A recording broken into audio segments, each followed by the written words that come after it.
আমাকে লুকায় লুকায় যাচ্ছ কেন? ওখানে যদি তুমি মারা যাও তাহলে তোমার লাশটা তো আমি খুঁজে পাবো না। অন্তত লাশটা আনার জন্য তো আমাকে দরকার। আচ্ছা। তখন আম্মু আমাকে আমার সঙ্গে যেত।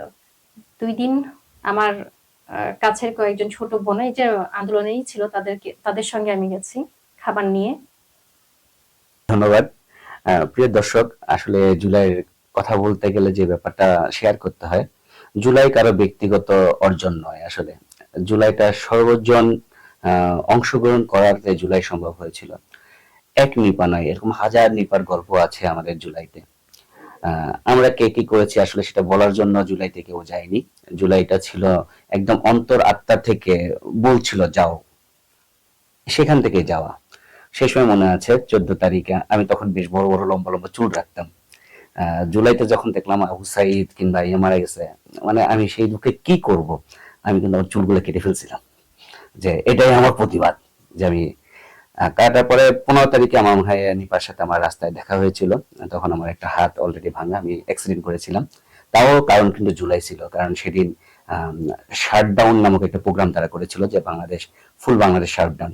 তো আমরা শাটডাউন যেতে হয়েছে, আমরা আন্দোলনের সাথে সংগতি প্রকাশ করে যে যার দোকানপাট বন্ধ করে দিয়ে চলে আসতেছিলাম।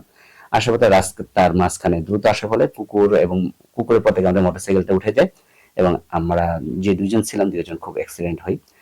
আমার হাতটা ডিসপ্লেস হয়ে যায়, আর আমার সাথে যে ছিল সে দেখা গেছে প্রচুর রক্তাক্ত হয়ে গাল টাল ছিঁড়ে যাইয়া যায়, আমরা 250 বেডে চলে যাই। আমাদেরকে নিয়ে আমাদের সেন্স ছিল না, সেখান থেকে আমাদেরকে ট্রিটমেন্ট দিয়ে আবার পাঠায় দেওয়া হয়। রাস্তায় আসলে আমরা যা হাঁটবো তখন আমাদেরকে জিজ্ঞেস করতেছিল কেন আমাদের অ্যাক্সিডেন্ট হয়েছে, সেটা বলতে আমরা ভয় পাচ্ছিলাম। তেমন একটা, কারণ চারিদিকে কারফিউ ছিল, গাড়ি ঘোড়া ওরকম ছিল না। তারপরে কিন্তু আমরা জুলাইতে চেষ্টা করেছি যে যার অবস্থান থেকে জুলাই অংশগ্রহণ করার জন্য, কারণ জুলাই ছিল আমাদের নিজের অস্তিত্বের একটা লড়াই।